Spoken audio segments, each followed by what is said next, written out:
வரி விதிக்கப்பட்டதனை எதிர்த்து இசையமைப்பாளர் ரஹ்மான் தாக்கல் செய்த மனு தள்ளுபடி செய்யப்பட்டிருக்கிறது. இதுகுறித்தான முக்கிய செய்தியை திரையில் பார்த்துக் கொண்டிருக்கிறோம். அறிவோம் கூடுதல் தகவல்களை எமது செய்தியாளர் மதன் வழங்க. மதன், இந்த வழக்கு தொடர்பான முழு விவரங்கள் என்ன?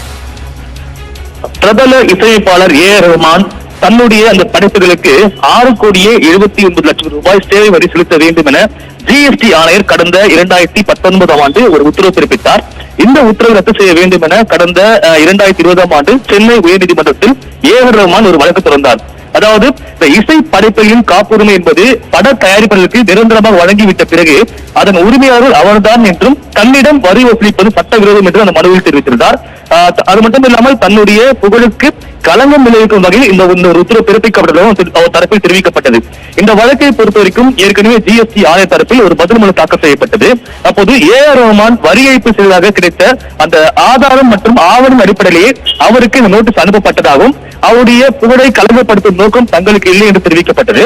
அது மட்டும் இல்லாமல் ஜிஎஸ்டி துறையிலேயே மேல்முறையீடு செய்து இதற்கான தீர்வை பெறாமல் தொடரப்பட்ட இந்த ஒரு வழக்கை தள்ளுபடி செய்ய வேண்டும் என்றும் ஏற்கனவே ஜிஎஸ்டி தரப்பில் தெரிவிக்கப்பட்டது. ரஹ்மான் போலவே 1,84,00,000 ரூபாய் சேவை வரி செலுத்த வேண்டும் என ஜிஎஸ்டி ஆணையர் அனுப்பி நோட்டீஸ் செய்து இசையமைப்பாளர் ஜி.வி. பிரகாஷ் கூட சென்னை உயர்நீதிமன்றத்தில் ஒரு மனு தாக்கல் செய்தார்.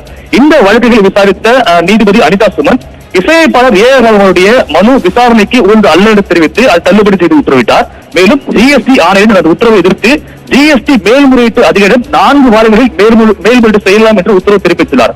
அதே போல அந்த ஜிஎஸ்டி வரி விதிப்பது தொடர்பாக விளக்கம் கேட்டு அனுப்பப்பட்ட நோட்டீஸை எதிர்த்து ஜி.வி. பிரகாஷ் தொடர்ந்த மனுவும் தள்ளுபடி செய்யப்பட்டது.